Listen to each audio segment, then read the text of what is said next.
皆さんこんにちは。今日もクラウド3始めていきたいと思います。よろしくお願いします。よろしくお願いします。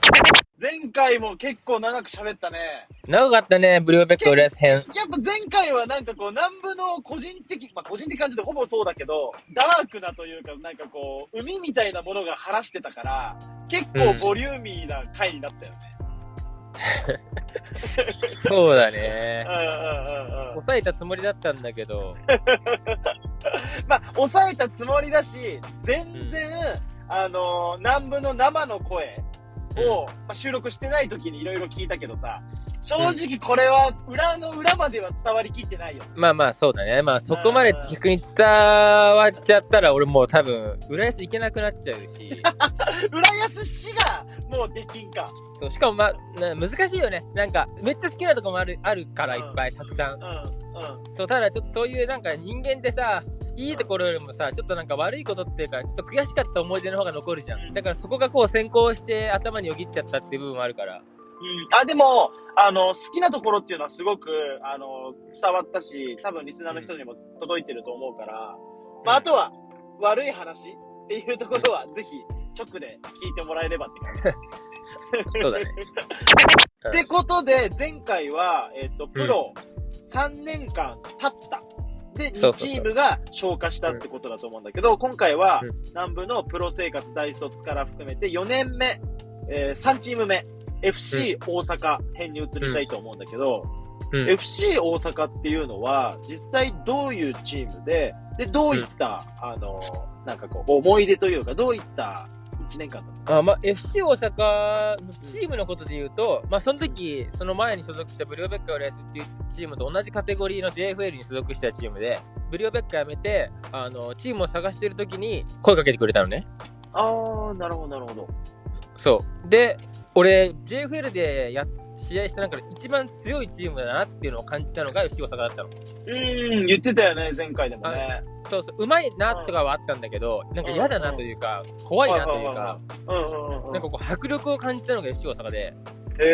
それなんかさ、ちょっと掘り下げていきたいんだけどさ、それってさ、ある意味さ、一体感みたいなところの南部がこう定義する、いい方の一体感があったから怖かったって。いやー、というよりも、なんか普通にシンプルに個の力が強かった、あったっていうのと、その JFL の中で見たらね。あとその選手たちが迷いなくなんかこうプレーしてるというか、なんか自分の特徴をそれぞれがちゃんと出せてるチームだなって思ったの。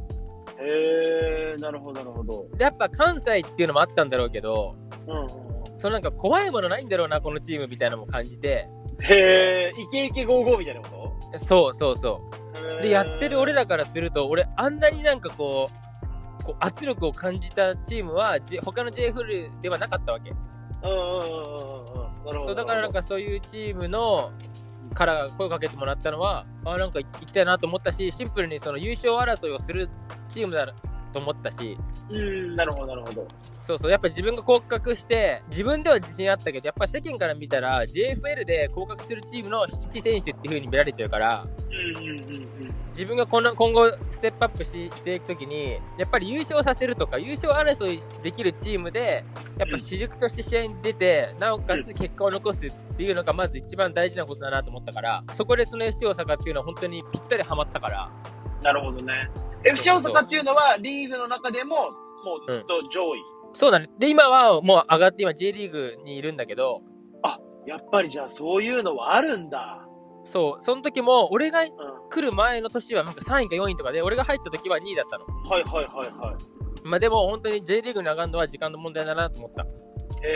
なるほど。なんか少しだけその移籍のところについて聞きたいんだけど、ブリオベッカっていうのはもう退団することはさ、ほらもう今年で辞めるっていうのは南部自身は決めてるんだよ。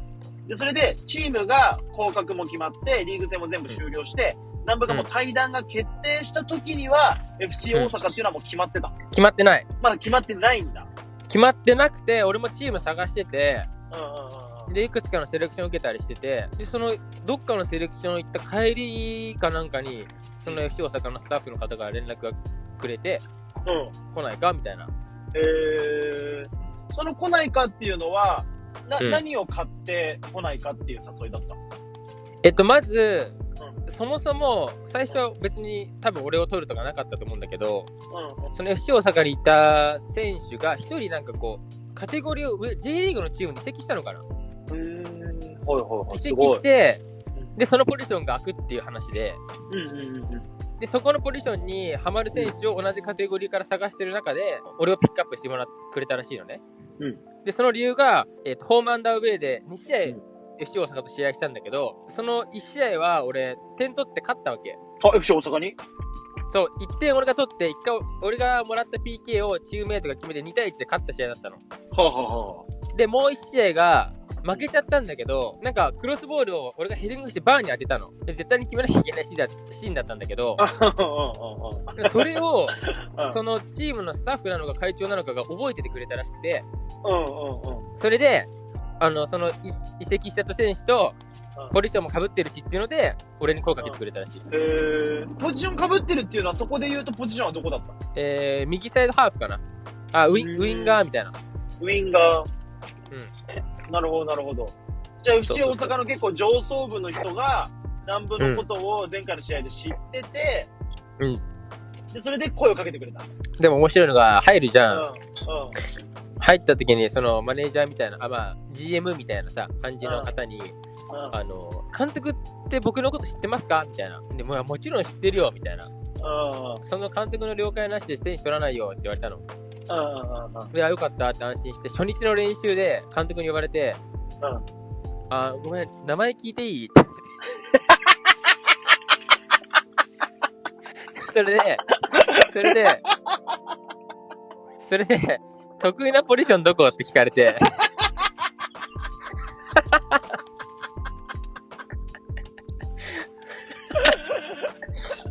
めっちゃおもろいよね。知らないじゃん。全然知らないじゃん。で、監督もすごいなんか温厚な方で、すごいこう、なんていうんかな、怒ったのとかも見たことないような方だったんだけど、まさかのまさかだった。おもろ。めっちゃおもろいね。それはいい、またいいスタート切ってるね。FC 大阪編。そこが俺のね、心に火をつけてくれた。なるほどなるほど。南部はその時の FC 大阪編の時に、なんかこう思い出に残ってることとかってあったりする？でもそれが、本当に思い出に残ってることがなくて思い出に残ってることがない。その印象とかも含めてそういうのもない。いやなんか自分本当に大阪住んでたのかなって思うレベル。それはなんかどういう理由なの？理由というかだからあっという間に終わっちゃった感じがするから。だからやっぱりさ、だから仕事とかで行くとさ、もうあっという間に忙しすぎて時間忘れてたと。それとももう記憶から消したいような1年間だったのかみたいな、なんか。全然、なんかね、FC 大阪は本当俺、感謝してる。今の言い方すごい淡白だったな。いや、感謝してる。なんか、ごめん、なんか俺、全く印象残ってないって言ったけど、FC 大阪に入って、最初に思った印象は、その前に所属したブリオベッカ浦安っていうチームとはもう180度違うチームだなっていうのは感じた。なるほど。具体的に言うと？まず、俺関西のチームに行くの初めてだったから、関西のやっぱノリみたいのがあって、その FC 大阪だからやっぱり関西人が多いんだ。いやもうほぼ関西人。そうで、やっぱこの力あったし、あとはそのね、結構面白いなと思ったのは、例えばじゃあ練習終わった後にどっかの企業が来てミーティングみたいのするから、参加できる人は参加してください、なるべく参加してほしいですけどねみたいな感じのメールがチームのグループ LINE に届いたのね。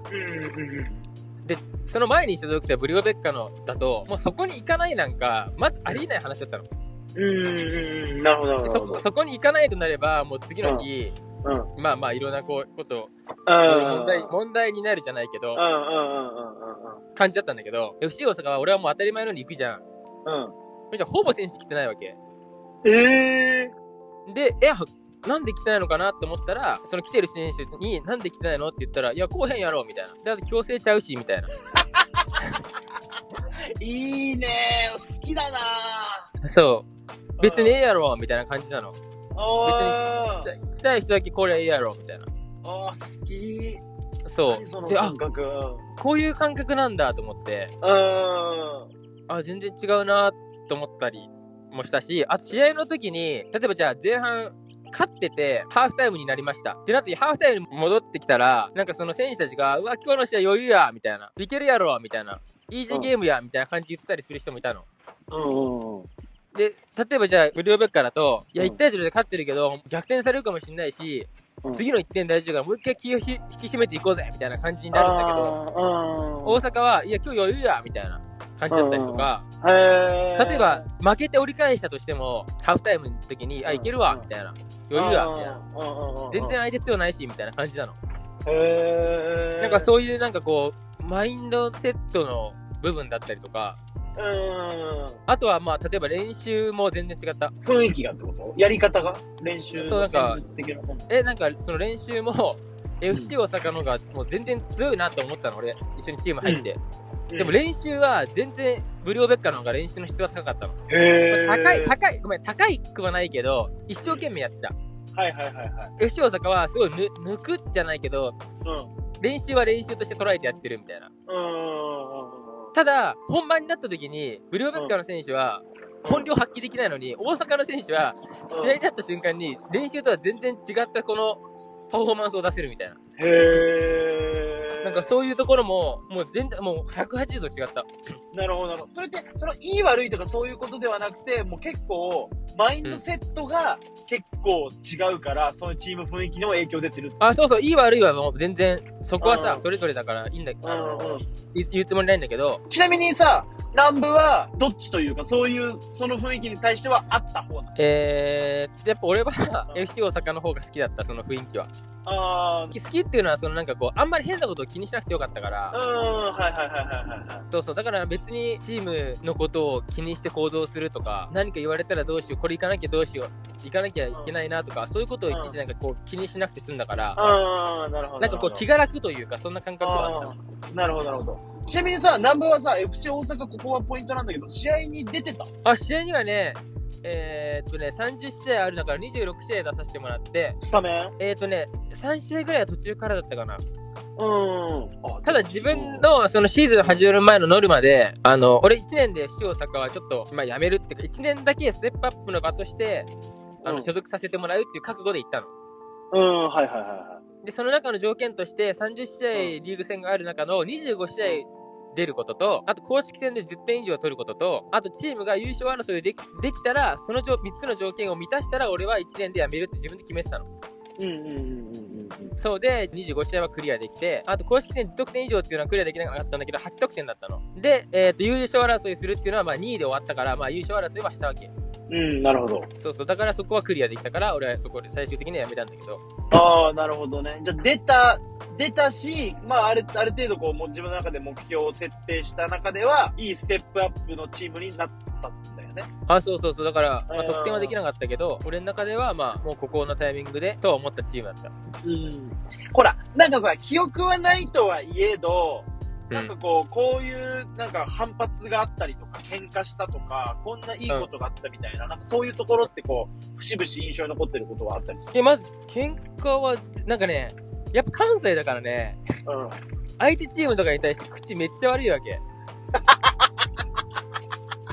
ただ、なんか仲間に対する思いやりみたいなのは想像以上にあって、なるほど。誰かがやられたらやり返すみたいな仲間意識はすげえあった。面白いな。そう、だから、相手チームで FC 大阪と対戦してるときに、こいつどうしようもねえなと思ったやつがいたの。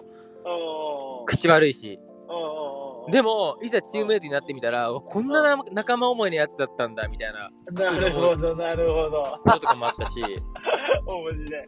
あとは、俺が感じたのは、今でもお世話になっている西井さんっていうトレーナーがいたんだけど、その人に限らず、なんか周りで支えてるスタッフが FC 大阪に対する思いがめちゃくちゃ強かった。なるほど。クラブ関係者が。そう。っていうのは感じた。なるほどね。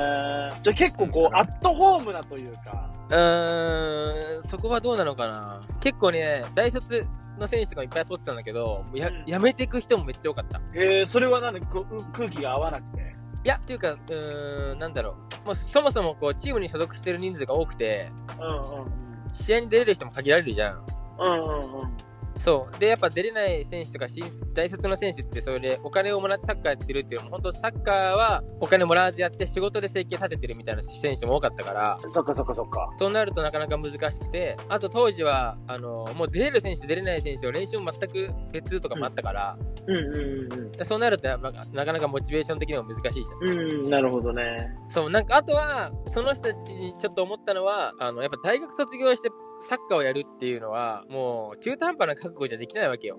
なるほどね。やっぱ違うんだ。全然違うから、なんか俺がその大学の大卒の選手が見て思ったのは、なんかこうなんとなく大学でサッカーやってた延長でこの JFL のチームに所属しちゃってる選手が多いなって感じた。だから本当にサッカーをやって飯食ってくんだっていうその覚悟がちゃんとないのに、なんとなく大学4年間サッカーやってて、で就職する気にもちょっとならなくて、でこのままサッカーやりたいしどっかないかなみたいな、なんかその引かれたレールにそのままなんとなく乗ってきちゃったみたいな人がいっぱいいて、やっぱそういう人は1年で辞めていく人が多かったかな。なるほどね。ちなみにお金の話が大好きなので契約の部分をぜひ聞きたいんだけど、契約はどういった感じの契約でできたの？ JFL の中で。FC 大阪はね、なんかすごいこう契約前とかでも話を聞いてくれて、なんかすごい誠意持って対応してくれて、でそのなんかこう多分チームで何人かいるそのプロ契約っていうちゃんとした契約で取ってくれて。そうなんだ。じゃあ南部は働かないっていう形を取れた選手だった？いや、ただ俺はスクールやってたよ。やってたんだ。サッカースクールもやってた。サッカースクールとその選手としての給料で生活してたし、あとそのシーズン中に何試合出たら給料このぐらい上げるねって言われて。そういうのがあるんだ。そう実際にそういうのが満たしたら給料上げてくれたりもした。なるほど。あとその引っ越しの時の費用だったりとかも払ってくれたり、なんか多分 JFL だったらそういうのなかなかないと思うんだけど。手厚いよね。今わかんないけどその時はね。だからそういう融通を聞かせてくれて、ちゃんとこうコミュニケーションが取れた上で契約できた。だから本当なんかいろいろなんかそういう面でのストレスは全くなかった。なるほどね。そのさ、結果的にさ、2位で終わったっていう話だったと思うんだけど、1位はなんていうチームだ？1位はね、ホンダ FC っていうね、車のホンダの企業チーム。やっぱ強いんだ。あそこはもう毎年強い。毎年強いんだ。毎年強い。で、プロに、J リーグのチームになってる？いや、ホンダはもう企業のチームだから J リーグに上がらないチームなの。そういうことなんだ。そう。だから優勝しようがなんだろうが、もうそのカテゴリーにいるみたいな。すげえ。なるほど。ただやっぱサッカー終わった後もそのホンダで働けるとか、ホンダの社員として社員の部活として所属してる感じになるから、結構安定してるし、その融通聞かせてくれるの、その仕事上で。だからそのホンダに来る人は、俺はプロにはならなくてもいいけど、ある程度のレベルでサッカーやりたいっていう、だからレベルで言ったら本当プロになってもおかしくないような選手たちがいっぱいそこに入るわけ。すごいね。そうだから毎年 JFL ではもう優勝争いするしっていう感じのチームかな。そのシーズンの時には FC 大阪とホンダ FC っていうのは結構僅差で。でも負けた気がするな、2回とも。なるほど。なんか前期とか俺ら1回ぐらいしか負けてなかったんだけど、その唯一の負けがホンダだった気がする。なるほどね。で、なんかこう大一番の一戦とかで結構南部がゴール決めたとかそういうのあって。ない。もうそこは普通に完敗みたいな。ここ一番のホンダ戦でベンチだった。なんでだよ。ベンチだったな。しかも出なかったな、確かその試合。そう。それは何？戦術的理由みたいな。いや、わからん。出なかったな。何？南部は FC 大阪時代ってさ、結局チームメイトとかとはうまくやってた？いや、だからうまくやってたんじゃない。だからなんかこうね、誰か一人とめっちゃ仲良くなるとかはなかった。だからそれこそ今も連絡取り合ったりする人も別にいないし、こいつと一緒に長い時間いたっていうのもないんだけど、だからこそこうみんなとこう変にこうさ気まずくならないような関係は作れてたかな。なるほど、ね。気まずくならないっていうか、なんかこうまんべんなく。そう深くも浅くもない関係みたいな。なるほど。ただ多分ちょっと関西人からすると絡みにくかったと思う。多分関西人関係なく絡みにくいぞ。そうだ、今でも多分それ感じるもん俺。そうでしょ。タイとかインドネシア来てもやっぱ俺ってどこ行っても絡みにくいんだなって。よかった。自分で感じるようになったんだね、そこの、あれを。いや、やっぱ感じるね。ああ、よかったよかった。感じる。関西人の人が絡みにくいって思われたら相当だね。わかんない。どう思ってるかわかんないけど、俺肌感覚的にはそんな風に思ってそうだな、とは思ってた。絶対合ってる。まあでも最初、ちょっとね、そういうのはなんか、いや、その自分のそういうところちょっと嫌だなと思ったこともあったけど、まあ今となっては、まあそれが俺だし、まあ別になんかそれを変える必要もないかなっていう。でもなんかそもそも別になんか俺もさ、全員の人と仲良くしたいとかさ、なんかそういうタイプじゃなくて、なんかこうね、いい具合の関係性を保ちながら仲良くなる人がいれば仲良くなりたいなっていう感じの人ぐらいしか思ってないから。なるほどね。FC 大阪はじゃあ本当になんかそんなことを聞いてると、試合も出てまあ普通に多忙だろうし、練習もきっちりやって目標設定もしてたから、1年でガッと終わって、そっから先のステップがあるってことだよね。そうだからその FC 大阪での経験が自信になったっていうのも含めて、そこの契約はじゃあ終わりにさせてもらって、もう次はもう JFL 以上のカテゴリーにチャレンジしたいっていうのが決めてたから、その FC 大阪の後はそういう J リーグの練習だったりとか、まあトライアウトとか受けていろいろこうチーム探しをした。そっからはじゃあ次の辺に移るって感じかな。そう、ただその最後の終わり方も本当に FC 大阪には感謝してる部分があって、その FC 大阪1年シーズン終わりました。じゃあそのやっぱ面談っていうのがあるわけ。来年必要としてくれてるか、そうでないか、必要としてくれるんだったらどのぐらいの契約条件を出してくれるかっていうその面談があるんだけど、でそこに1回目行くじゃん。そしたら、まあ自分は、もうここで1回契約を終わりにして、さらに上のチャレンジをしたいと思ってますって話をしたの。そしたら大阪の人たちは、クラブとしては、もう1年残ってほしいって話をしてくれたのね。で、例えばじゃあ金額もこのぐらいでっていう。で、ちょっとそこで話の決着がつかなかったから、一回じゃあお互いこう話を持ち帰って、もう一回面談の場を設けましょうみたいになったの。そう。で、もう一回話し合いのする場を設けてもらって、話した時に、俺のやっぱ意思は変わってなかったから、俺はちょっともう一回チャレンジしたいですって話をしたの。そしたら、じゃあ、健三の意思は尊重するから、もし、仮にじゃあなんか期限を決めてそこまでにチームが決まんなかったら戻ってくる場として取っておくのはどうって言ってくれたの。すごい手厚いじゃん。でそれはもしかしたら給料は今の定時よりも落ちちゃってるかもしれないし、そこはもう一回話し合わなきゃいけないけど、まあなんかこう言い方はどうかは分かんないけど保険として持っておくのはどうみたいな。もちろん期限はあるけどね、って言ってくれたわけ。すごい。そうでそんな風に言ってくれるんだと思って、すごい。いやありがとうございますっていう気持ちだったんだけど、俺は保険はあるとやっぱ自分に甘えちゃうから、心のどっかそこで。なるほど。そうで自分で決めてたことはチャレンジするって決めてたし、やっぱそこでどっかしらにやっぱ、まあ、逃げ道って言っちゃあれだけど、それがあるとやっぱ本気で勝負できなくなると思うから、なんかあった時でもうまくいかなくてもここに戻ってくるっていう保険は作りたくないので、ここでやめさせてもらいますっていう風に言って、そしたらまああっちもじゃあそんだけ言うなら分かったよって言って、じゃあ尊重するねっていう感じでFC大阪とは終わった。いい話。だからなんかほんとそういうのも含めて、なんか別に俺がFC大阪にすごい還元できたわけでもないし、なんか別になんか残せたわけじゃないけど、すごいこう嫌なことが一つもなかった。なるほど。なんかすごいこう言ってる意味がすごいよく分かったわ。なんかカラッとしてるというかさ、なんかライトないい軽さだよね。そう。すごくシンプルで分かりやすくて。そうなんかすごいありがたかったマジで。なんかこうジメジメしてる人間関係とかチームの雰囲気とかも含めてこうねっとりジメジメしてない感じっていうのがなんかすごい伝わるかな。そうだったなんかその俺が家族いるとか理解した上で、例えばじゃあ休みの日にイベントがあってイベントに行かなきゃいけないとかあったりもしたんだけど、じゃあ週のその1回しかない休みの日に俺がイベント行っちゃうと半日とか1日潰れちゃうから、そうなるのは避けたいから家族の時間を大切にしてあげてねって言ってイベント行かないように組んでくれたりとか。なるほどね。なんかそういうところまで気遣ってやってくれた。なんかちょっと FC 大阪が好きになったな。そうだよ。だからまあそういうのがあって、だから本当なんかわかんない。全員がそう思いしてるかわかんないよ。もちろん FC 大阪に所属した選手でもさ、いい思いがない人もいると思うけど、ただ俺のその個人的なことを言うと、やっぱそういうところも見えたから、もう時間の問題で上に上がっていくんだろうなっていうのは思った。その上っていうのカテゴリーを上げていくんだろうなっていうのは。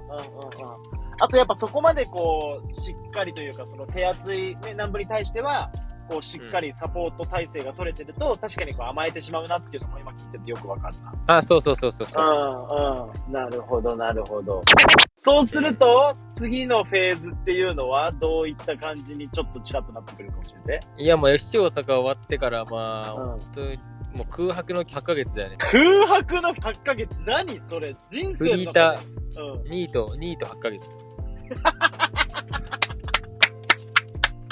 何それ、いや、今だから、と笑えるけど、もう、一生経験したくないね。マジで。その空白の8ヶ月は、一生経験したことないけど、人生をもう一回やり直すんであれば、もう一回経験しとくべき経験。ほう。なんだ、それちょっと次の回に回したいんだけど、ちょっと確信を触れない感じでいくとどういう感じなの？いや、あんなに自分と、なんかかっこよく言えば向き合う時間はなかったし、その8ヶ月で自分が本当にどうなりたいかっていうのを、改めて気づくことができたみたいな。で、そのタイミングで、どういう人間と今後関わっていった方がいいのかとか、こういう人間とはちょっと距離を空けた方がいいのかとか、人を見る目も成長できた気がする。それはなんかちょっと2回に分けるべき感じ？面白そうだね。いやーもう2回とかじゃねえよ。もうほんと話し始めたら4日ぐらいが止まんないよ。いいね。なんかそれすげえ面白そうだな。さあ、時間も迫ってまいりましたが、南部さんあと30秒で締めれます？締めれないね。まあ、締めれないけど、まあ本当に、いや、だから、FC 大阪のことは、正直やっぱあんま覚えてない。これ以上。これが全て。で、次に関しては、ちょっとマジで、その時の当時の話とか、その当時の心境とかをちょっと赤裸々に話そうと思うから、いいね。今回のラジオ聞いてくれてる人は、もう次で終わりでもいいから、ちょっと次は聞いてほしい。いいね。めっちゃいいね。それはぜひ期待しましょう。じゃあ今日はもう時間ないので、今回は、この辺で終わりにします。